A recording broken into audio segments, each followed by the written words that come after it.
Bismillahirrahmanirrahim. Assalamualaikum warahmatullahi wabarakatuh.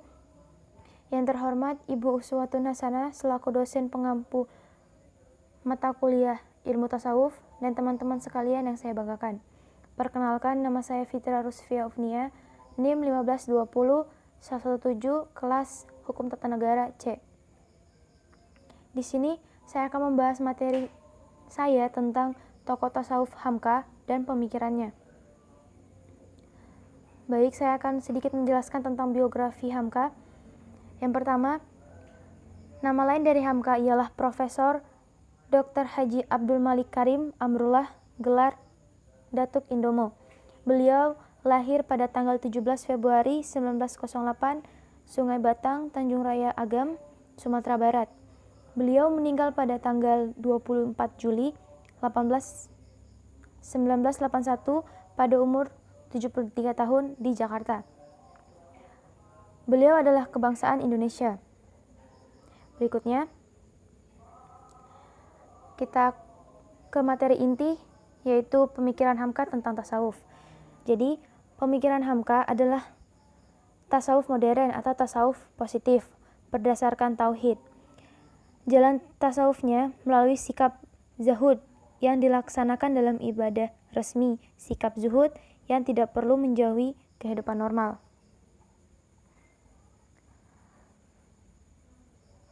Pemikiran Hamka tentang tasawuf meliputi beberapa konsep, yaitu yang pertama hawa nafsu dan akal, yang kedua ikhlas, yang ketiga qanaah, yang keempat tawakal, yang kelima kesehatan jiwa, serta konsep dan malu.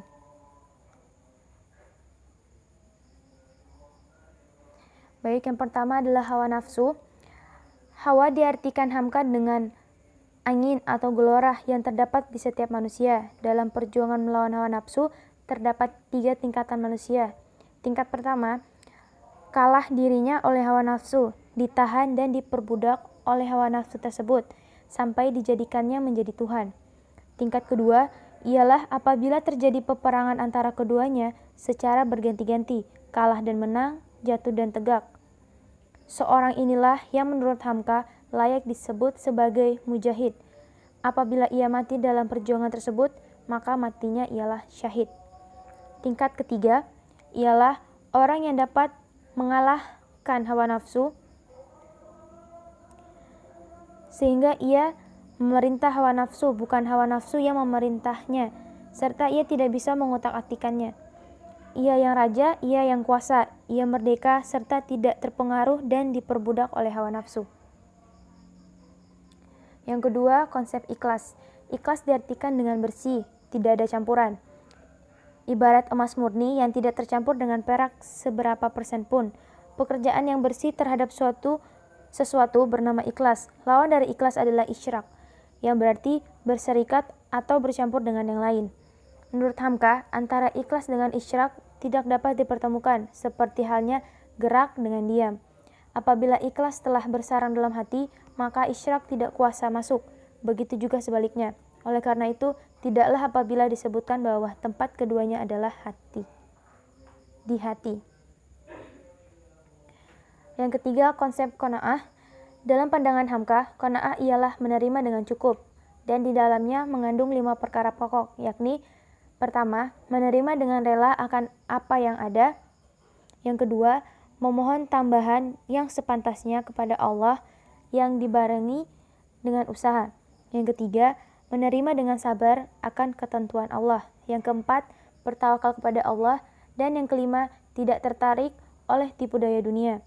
Hal ini dimaksudkan karena intisari dari ajaran Islam qanaah bukan qanaah dalam ikhtiar, melainkan qanaah dalam hati sebagai seorang muslim. Diharuskan untuk percaya adanya kekuasaan yang melebihi kekuasaan manusia, bersabar menerima ketentuan ilahi yang tidak menyenangkan dan bersyukur terhadap nikmat yang diberinya, serta diiringi dengan bekerja dan berusaha sekuat tenaga. Qanaah merupakan modal yang paling teguh untuk menghadapi kehidupan, yang dapat menimbulkan semangat untuk mencari rezeki dengan tetap memantapkan pikiran, meneguhkan hati, bertawakal kepada Allah, mengharapkan pertolongannya, serta tidak putus asa ketika ada keinginan yang tidak berhasil atau tidak dapat diwujudkan. Apabila timbul keraguan dalam hidup, maka obat yang paling tepat ialah dengan tetap berikhtiar dan percaya kepada takdir. Yang keempat, konsep tawakal. Hamka menjelaskan bahwa tawakal ialah menyerahkan keputusan segala perkara, ikhtiar dan usaha kepada Allah. Apabila dalam bahaya yang mengancam, terdapat 3 jalan dan dalam menghadapinya. Pertama, hadapi dengan jalan sabar. Apabila tidak berhasil, maka hadapi dengan jalan kedua, yaitu mengalahkan diri. Apabila tidak berhasil, maka hadapi dengan jalan ketiga, yaitu menangkis. Apabila jalan ketiga tidak berhasil juga, maka bukanlah dinamakan tawakal lagi, tetapi sia-sia. Yang kelima, konsep kesehatan jiwa. Selain keempat konsep di atas, dalam penguraian konsep tasawufnya, Hamka juga menyebutkan bahwa hal yang perlu diperhatikan ialah memelihara kesehatan jiwa, di mana untuk mencapai kesehatan jiwa diperlukan 4 sifat utama, yakni syaja'ah, berani pada kebenaran, takut pada kesalahan, ifah, pandai menjaga kehormatan batin, hikmah, tahu rahasia dari pengalaman kehidupan, adalah adil walaupun kepada diri sendiri. Keempat sifat ini merupakan pusat dari segala budi pekerti dan kemuliaan. Konsep malu, amanah, dan benar. Malu, amanah, dan jujur menurut Hamka sebagai modal dasar manusia dalam beragama. Berikut ini penjelasan tentang konsep tersebut. Pertama, sifat malu. Malu sangat besar pengaruhnya dalam mengatur pergaulan hidup. Malu itulah yang membuat orang berakal enggan mengerjakan perbuatan jahat. Sebelum orang mempergunakan undang-undang lebih dahulu, orang telah dilindungi oleh hukum malu yang telah melekat di dalam budi pekerti.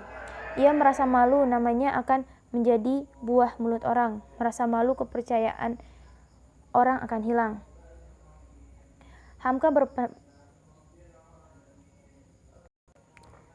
Baik, yang berikutnya, relevansi tasawuf Hamka bagi kehidupan modern.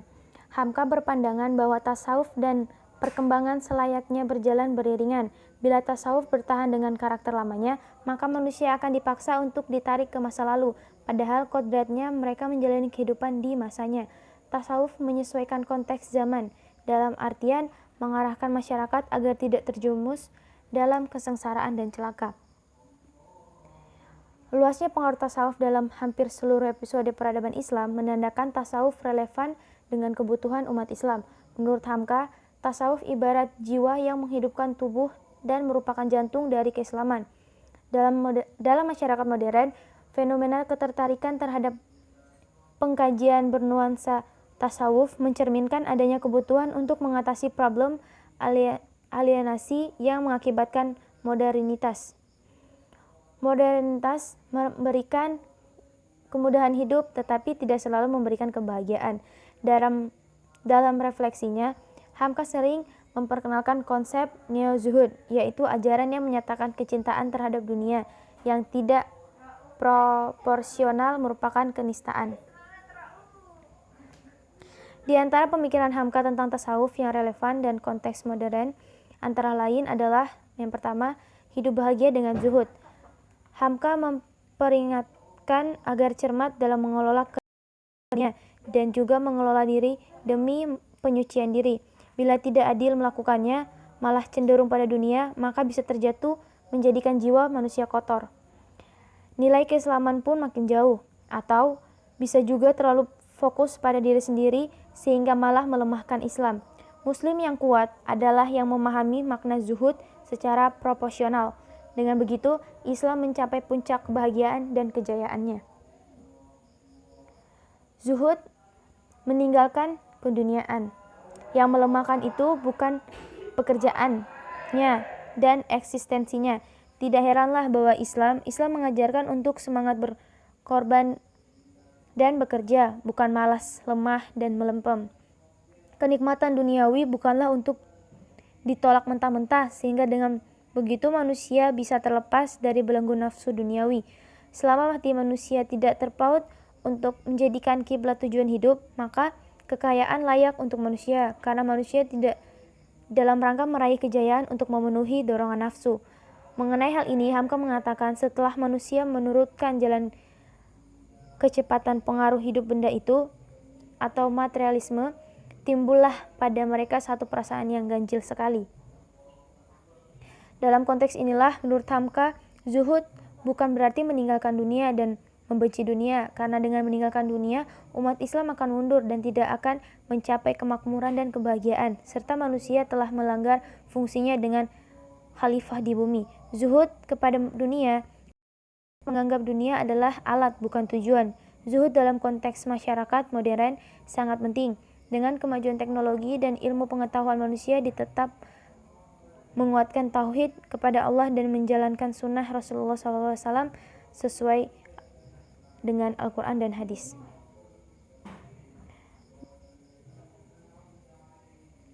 Yang kedua, pendidikan akhlak dan rasa malu. Hamka membedakan makna pendidikan dan pengajaran. Menurutnya, pendidikan adalah serangkaian upaya yang dilakukan pendidik untuk mendidik, membentuk watak budi akhlak dan kepribadian peserta didik.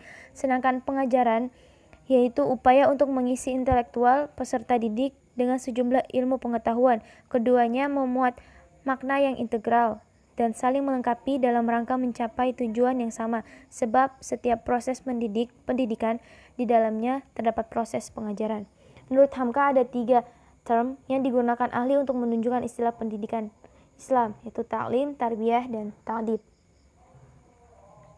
Misalnya dalam memahami konsep malu, Hamka selalu mengingatkan bahwa malu adalah pondasi dalam beragama. Menurut Hamka, jika suatu masyarakat tidak punya rasa malu sebab kurangnya pendidikan terhadap anak bangsanya itu, maka bukanlah budi yang lebih kuat dan teguh menghubungkan mereka, tetapi hukum atau hukuman kejam.